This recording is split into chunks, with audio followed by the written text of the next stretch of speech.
Sporting Journal Radio, presented by OnX.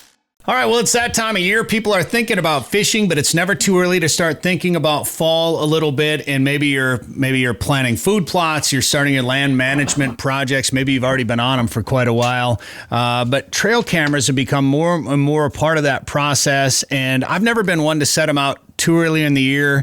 Well, I guess I've been leaving a few of them out year round nowadays, but I'm going to start adding more earlier in the year just to kind of see what's going on. Also, I just like to see wildlife all year round. So whether it deals with my fall pursuits or not, I like, check out when the fawns are being born, see what other wildlife is out there walking around. And we're going to talk about trail cameras right now. We got Trent, Marsh, and Tanner Cherney from Spypoint with us joining us on the show. How you fellas doing? Good. How are you? Doing well. Tanner, you were doing a little bit of fishing recently? I have been. Spring in the Dakotas is a great time to get obviously trail cameras out, but tough to beat spring walleye bite. Yeah, you were up on Devil's Lake recently, weren't you? I was up there a little over a week ago, and things are just starting to get going. Water temps are rising. Good spring runoff, so it's go time. When you talk about water levels rising, Devil's Lake it's almost synonymous with high water for the last 20 years or whatever. But since they've put in some more the outflows and whatever, they put some more water control structures and different measurements to help control that lake level just a little bit. It hasn't been as bad, but this year that whole stretch up to Canada, that Red River stretch, has been a nightmare this year. And I was curious what it was like up at Devil's Lake. Yeah, the overland flooding has been insane in the eastern half of North Dakota and western half of Minnesota. But yeah, right now I want to say the last I heard from a report was the lake was going to rise about 4.5 feet this spring with the influx of water coming from the Canadian border and just the amount of moisture we had with the crazy winter we had up here in northern North Dakota. Yeah, tough sledding. How was fishing? It was good. It's, we're kind of about 3 weeks behind, just like everything with planting up here with the food plots, the row crops that are going in. I mean, fishing is just the same thing where we're probably right now at the beginning of a May bite when we should be typically getting ready for the June bite. So everything comes in due time, but things are just starting to get rolling, and that pitching and bobber bite's right around the corner. Well, I would like to try to get up there this summer. You got to love Devil's Lake. But you're working with Spypoint now, of course. You spent a lot of time up in Devil's Lake, and now you've been with Spypoint for a while now, I guess. But Trent, I want to ask you about this new camera with Spypoint, the Spypoint Flex. That's the new big product from Spypoint this year, right? Yeah, we launched the Flex at ATA in January, and the reception was warm. It's been fun. A lot of the products that we've rolled through here, they've been a pleasure to promote. But man, the Flex is, I'm a marketer. And I like it when my job is easy and promoting the Flex is easy. It's been pretty much the response we got from everybody at ATA and SHOT Show was, every concern I've ever had with a cellular trail camera, every issue I've ever had, the Flex is working to address that. So whether it's the dual SIM or, the 33 megapixel and the 1080p video with sound, over the air firmware updates, test and format buttons, like it's literally, if you've had an issue with a cellular trail camera, the Flex is addressing it. It's fun to see. Well, I want to walk through all those things that you just mentioned, but it's just aesthetically looking at it, it looks like a cool camera. I'm not going to lie, it looks like a Star Wars fan designed it. Little kind of Mandalorian-ish, kind of it looks like it might be something different from Tatooine. Yeah, there's a little bit of a helmet look to it, maybe. Yeah, I like it. It's cool. So let's run through some of these things because, say what you want about social media, but people love sharing pictures and videos. And even if you don't like sharing that stuff, just being able to have a better image to look at. Like you go back a few years and you're looking at grainy photos. Is that 10 points on that? Is that outside you're zooming in, it's getting all grainy and pixelated, having 33 megapixels. That's nice. That's a nice sensor. That's a nice camera. It is. That's a huge step forward. And the other thing too, and this is a question we get often, and it's an education point frequently, is you're not getting 33 megapixels in the app. We've all sat in a tree stand and we've all tried to send a picture to a buddy on our phone. And just like our cameras, we are not hunting in the best location. The cell signal is not great. And we can watch that battery drain and that little progress bar get to like 80%.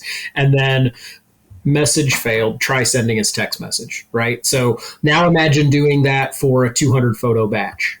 We can't send every photo as the full image. So they're going to be a compressed thumbnail. So what you're going to see in the app, it's obviously, you can tell that there's deer, you can tell it's a buck, depending on how it's set up, you can see it pretty well. But being 33 megapixels, even that compressed photo is going to be better.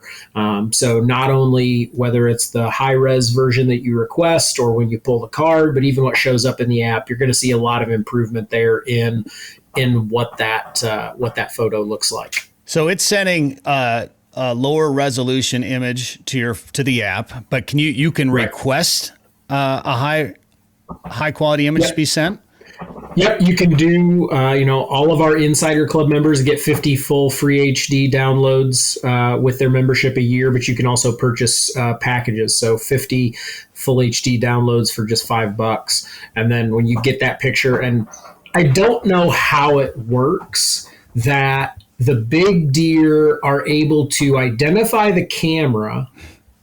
They go to the internet, they figure out flash and detection range, and when that flash range is 80 feet, they stand at 84 and a half feet. Mm-hmm. I don't know how they manage to do that, but it's never the big deer that come up 18 feet from the camera, stand broadside, give you a profile, give you a head on, the full mugshot. They don't do that.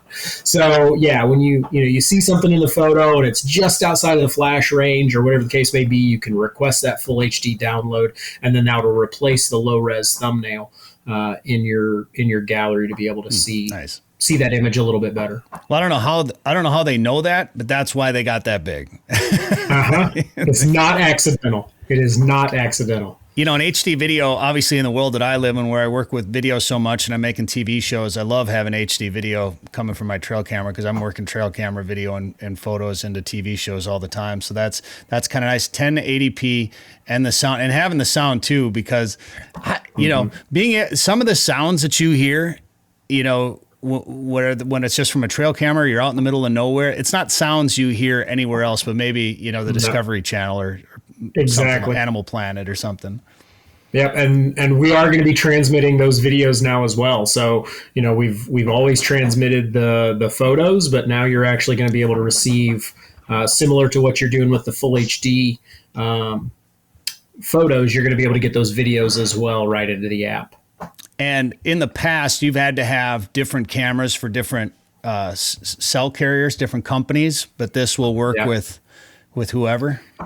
Yeah, that's honestly, that's the most exciting thing about the Flex is we were the first ones to introduce this true dual SIM concept. So we've got 2 SIM cards that are both coming pre-installed, pre-activated. So there is no more worrying about carrier model.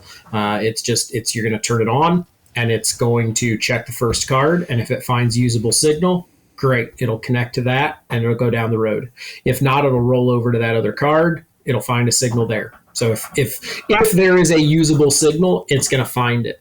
But what the Flex does that takes it even the next step further is it's constantly monitoring because both cards are in the camera. There's been some other manufacturers that they'll send you both cards, but you have to select the card and then call customer service or whatever the case may be. But both cards aren't in there all the time. Because both cards are in there, the Flex is constantly monitoring the performance of the network. And if it drops below a certain threshold, then the Flex will automatically go over and say, all right, let's check the other SIM card and see if we can't do better over here. And if it can, then it'll make the switch. And if not, it won't. It'll stay where it's at with the best signal that it has. But it's doing all that automatically. So you don't have to worry anymore. The guys from Backwoods Life, we've talked about it before. They've got their lease in Georgia. Literally one side of the creek is AT&T and the other side of the creek is Verizon. So even on the same farm, they can't use how often do you move cameras? You're moving them all the time. But they have to know, well, this is a Verizon. That has to be on the west side of the creek or the north side of the creek. Now they're just gonna be able to move cameras wherever they want to take them and never have to worry about it. So it's, in terms of how much easier it's going to be to deploy those cameras, how much quicker it's going to make the deployment of those cameras, and just how much easier it's going to make getting those cameras into the field. It's that dual SIM is really, really exciting. Well, for guys some guys are moving those cameras around a lot, and some guys just like to put a camera and don't, if you put it in your refuge on your property or whatever you're trying to manage, you don't want to go in there at all. It's nice to be able to get high res stuff sent to your app. And then you can also update the firmware through the app. Yeah, we're going to be able to do a remote firmware update as well. So not only is getting the camera into the woods and set up easier than ever, but now keeping it working throughout the entire year is easier than ever too. So you're going to be able to push those OTA updates right to the camera. You're no longer going to have to put that onto an SD card and swap that SD card out. So again, makes my job easy. All the things that people, I put it out, but I don't really want to go change the firmware. Or I don't want to go back in there. Guess what? Now it's another problem we've solved. Yeah. So is all this just from brainstorming ideas or some customer feedback, or all the above? All the above. I mean, the amount of time and effort and research that went into answering the questions and answering the calls from our customers and our influencers and our pro staffers, it's been fun to see. This was not a product that we built in 8 months. The arc on building this product has been coming for a long time, with a lot of feedback from users to make sure that the features that they liked, they were getting, but then also the things that had been pain points and the things that had been kind of a barrier to use in the past, that we were, making that as easy as possible. It was really, the goal was autonomy. How autonomous can we make this camera? How set it and forget it can we make a camera? And, it's not truly set it and forget it, but it's really just about as close as you can get, I think. And you can take photos, videos, time lapses. There's 4 capture modes on it. Yeah, so there's photo, video, time lapse, and then we also have time lapse plus. So traditionally, when you use time lapse mode, then your detection sensor is essentially turned off. Okay. You want to take pictures every 15 minutes? We'll take pictures every 15 minutes. But Bigfoot can walk by at minute 7. Back to when bucks know where that flash range goes.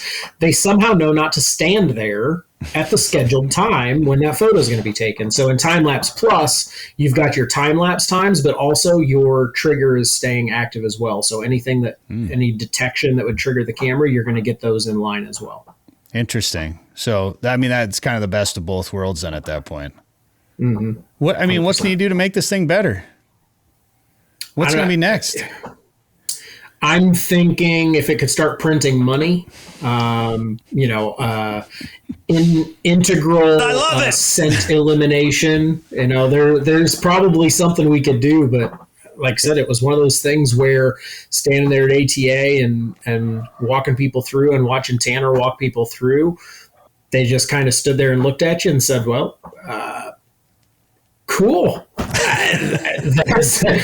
Again, I like my job to be easy, and it makes it easy because everything you ever hear from anybody, we pretty much addressed. So you need a dispenser that drops like doenestrous and then an ozone block, like ozone shield coming out of the other side. That would be just about. I'm here to help. Again, we're already working on the next thing, so no idea is a bad idea. And then, can you hook up like a solar panel to this solar charger? Yeah, so you can. It's got a 12-volt battery port in it, just like all the rest of our cameras. So you can hook it up to an external battery pack, and then you can hook a solar panel up to that external battery pack. So if you got a place you want to let this thing soak. We've missed. You kind of said in the opening that you've been starting to put them out a little bit earlier and starting to leave some cameras out all year long, and that's something that even before I got to Spypoint, I was starting to do more of, but especially now in the fall. Obviously, it's hunting season, so I've got them out during hunting season.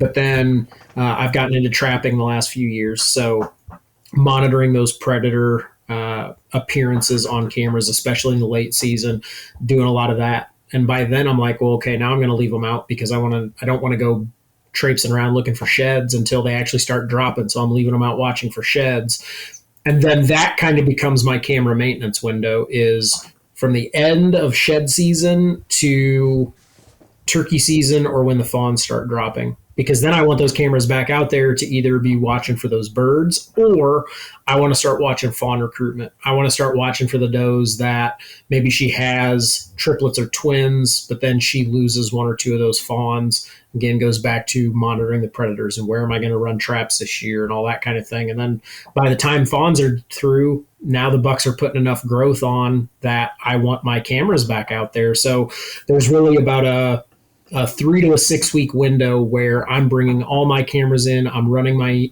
yearly maintenance on them, but then they're going right back to the woods. I mean, they're not getting me pictures of anything in the garage. And honestly, at this point, so many of my favorite photos, and even like what Tanner's running through social and stuff, my favorite photos aren't the deer photos. It's, skunks fighting, or a cool hawk photo, or, whatever the case may be. It's those other, those crazy turkey success photos that we see, those are the ones that I like seeing. And, if they're just on the deer pattern, then you're going to miss a lot of that stuff. Yeah, that was me walking back with my turkey this year. Rubbing in that I didn't get a bird. I appreciate that. That was great. Man, it was a tough season this year, and we don't need to get a sidetrack on turkeys or anything, but we spent 8 days doing this trip with my buddy Corey down to Missouri and Nebraska, and we hunted hard, and it was kind of about hunting with ticks and wearing some clothing with permethrin and insect shield in it to see how it would do. But man, the turkeys were tough. And, I just struggled. We shot a couple birds down there. And then I came back to Minnesota, where it's been a real challenge to shoot a turkey. And I shot my turkey in about 5 minutes this year. Like, it was the easiest turkey hunt I've ever had. So you just never know with those birds. I'm talking to people, like, it really seemed like that was the case across the country. I'm in Northeast Indiana, and there were a lot of guys that they just punted on the season in general. Because even, preseason scouting, places where you could go and there'd be 5, 8, 10, 15 gobblers, they could sit for a day and hear one or two. It's been a problem. It was something we actually had one of the guys from NWTF on to talk about Help the Yelp on the Spypoint podcast earlier this spring, because I think it's something that we're seeing a lot of places. Those recovery efforts always kind of have that like false peak to them, right? Because everybody's on the bandwagon and getting turkeys back, and that's great. And then obviously where you peak isn't reality. And I think we're starting to see some of that. And I think people are running into, there's a lot of different reasons. Habitat's one. I mentioned trapping earlier. Looking around here and what I see. Yeah. I had a picture 2 years ago. I ran a feeder on a place that I don't actually hunt, but just ran a feeder, and I had 14 raccoons on one walnut tree trying to get into this feeder.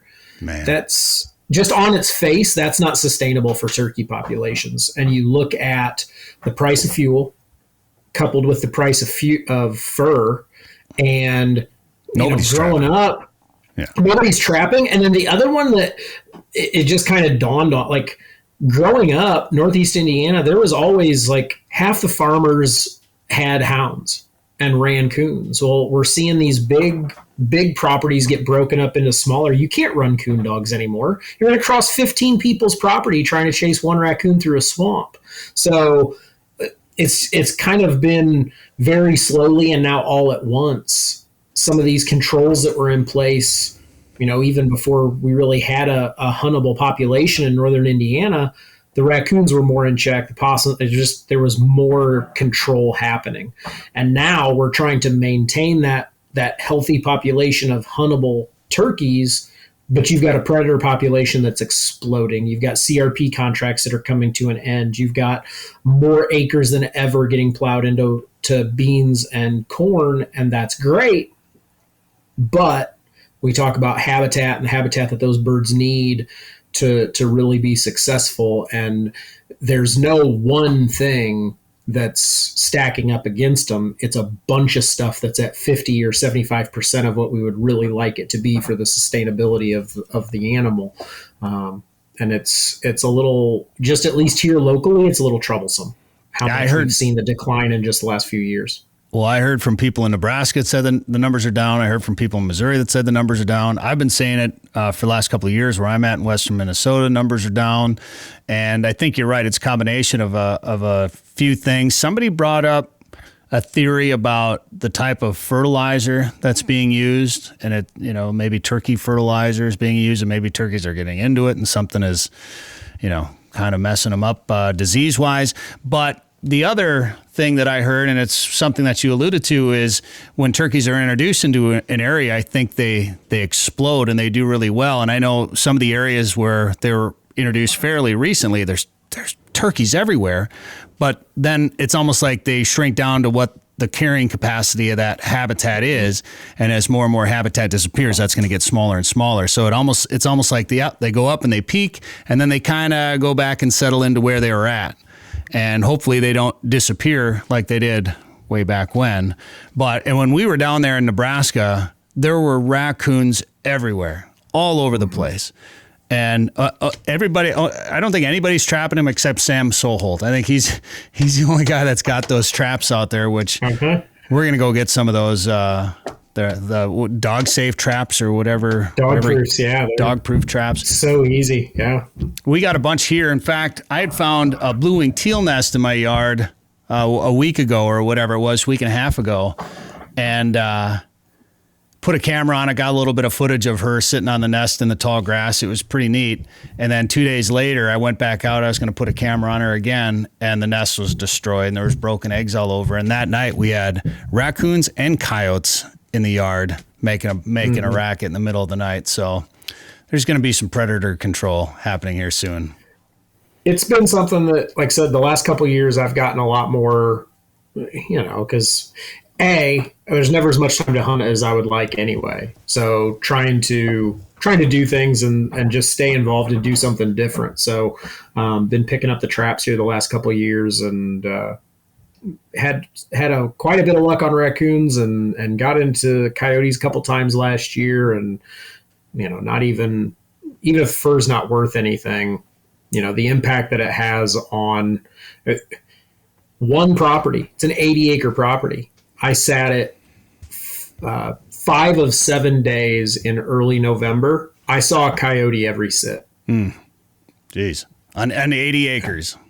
On 80 acres. Yeah.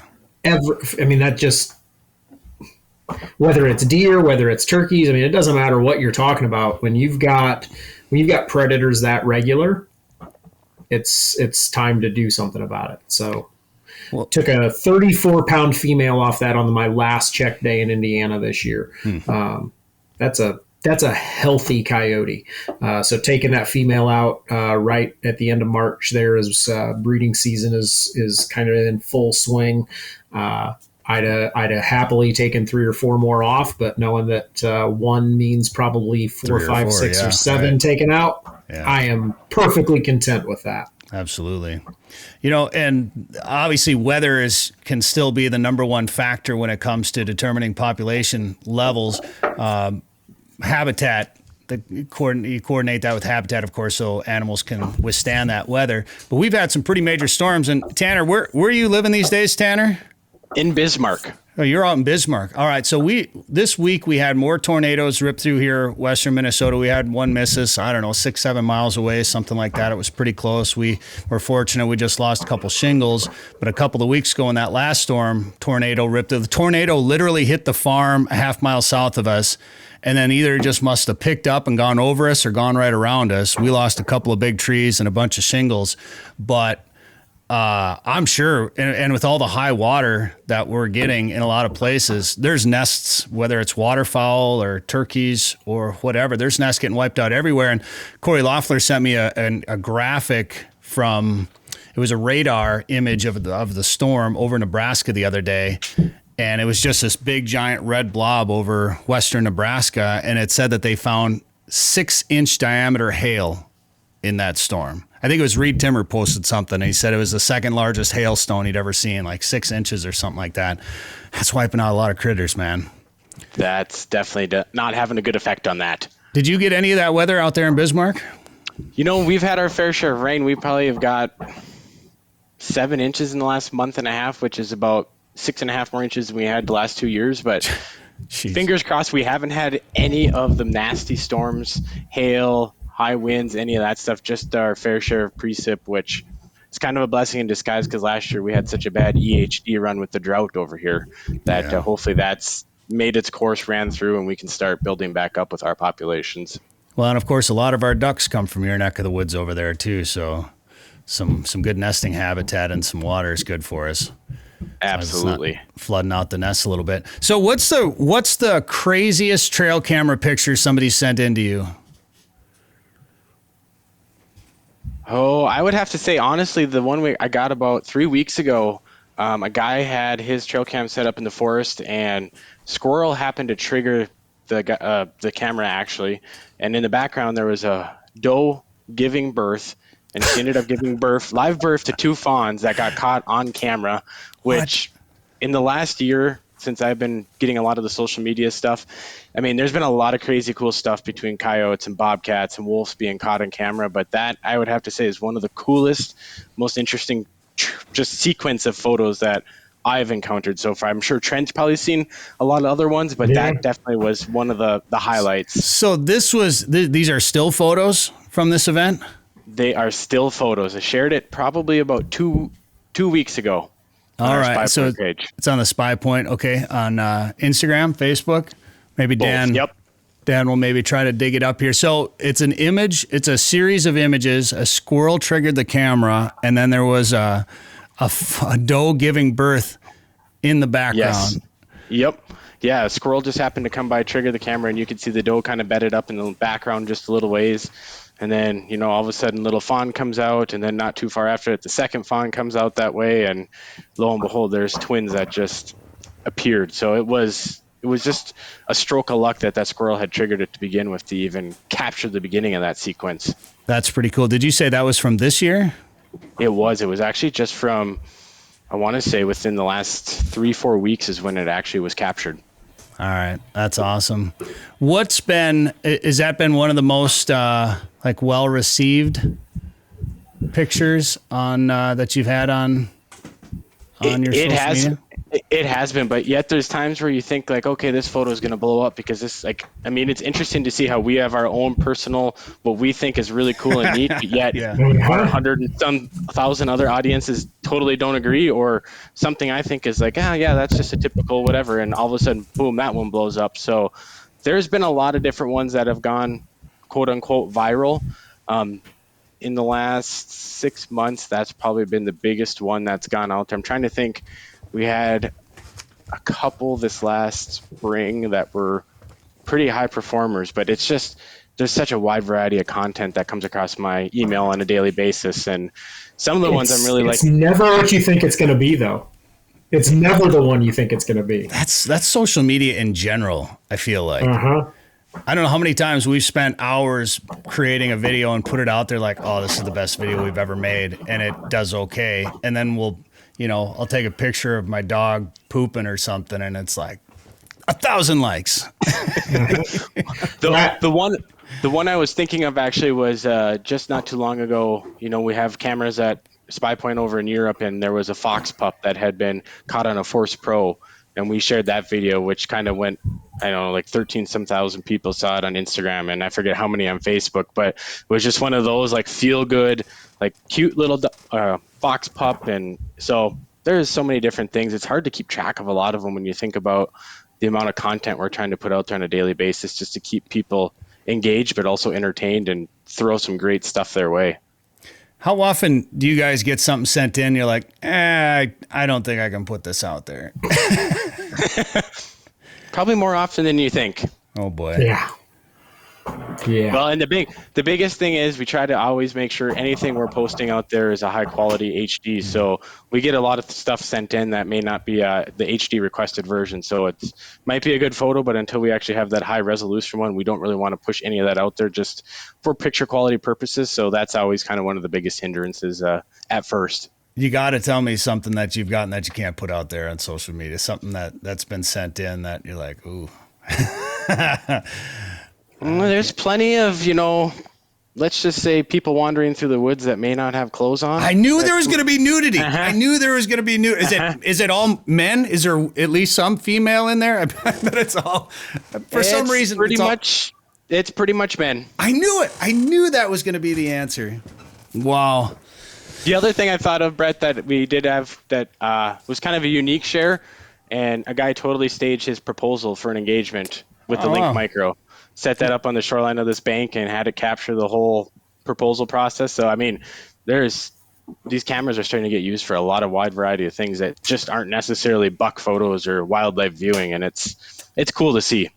Did he have his clothes on? He did. Okay, that was one I could share. Okay, good. I knew it was going to be naked dudes. I just knew that was going to be the answer for some reason.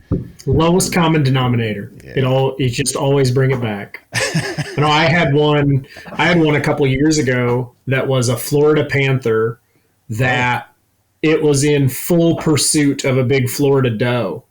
And I mean, right in front of the camera, I was trying to go through my phone and see if I could find it to send it to Dan to show it. If you scroll back through the Instagram page far enough, you'll see it.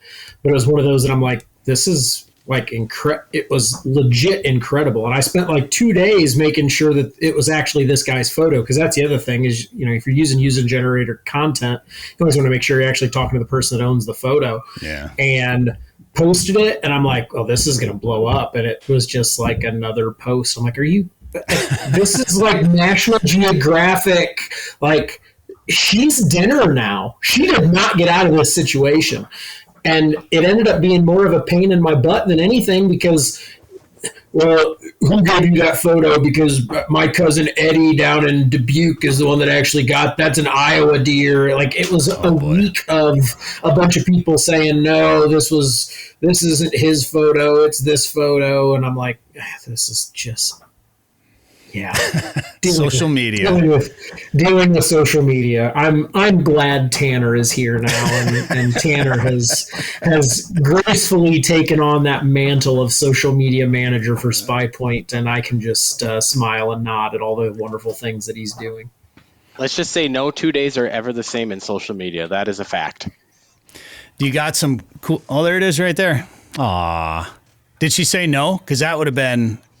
I mean, I'm all for their happiness and everything, but that would have been a viral moment. I don't know if he would have necessarily tagged us and shared that with us if she said no, but she did say yes. That's great. Congratulations to the happy couple.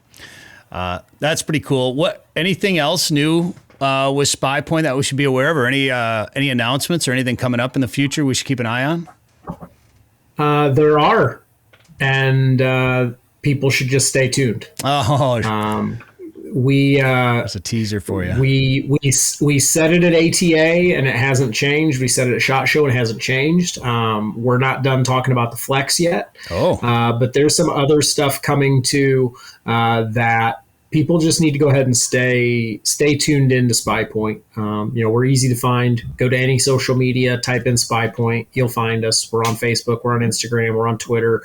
We've got a YouTube page.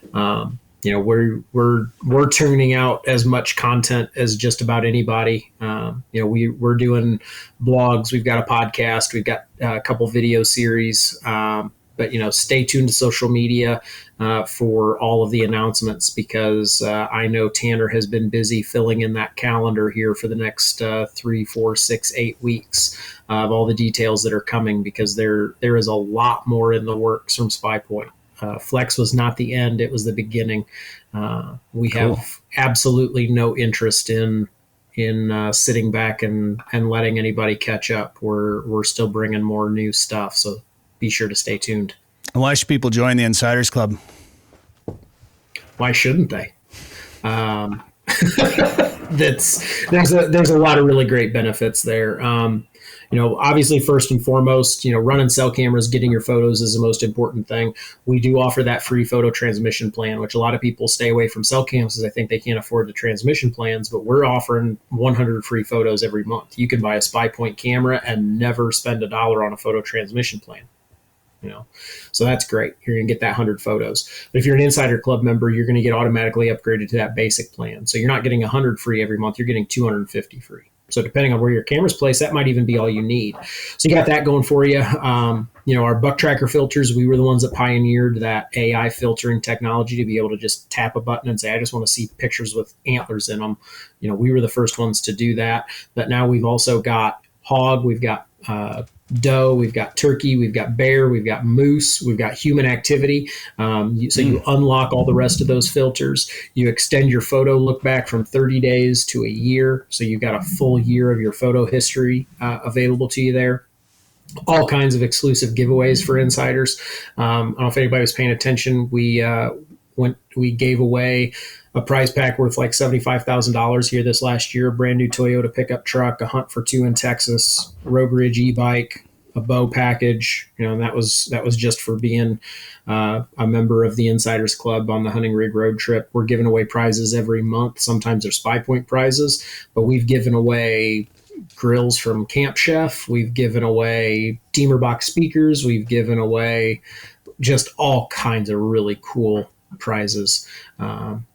So you've got that there for you as well. It completes everything that you need. And again, people might want to be staying tuned to Spypoint to see what else is going to be unlocked for insiders later this year. Very cool. Spypoint.com is the website. Trent, Marsh, Tanner, Cherney, thanks for the time today. It's a pleasure. Brett. Thank you. Hear more at sportingjournalradio.com or wherever you get podcasts.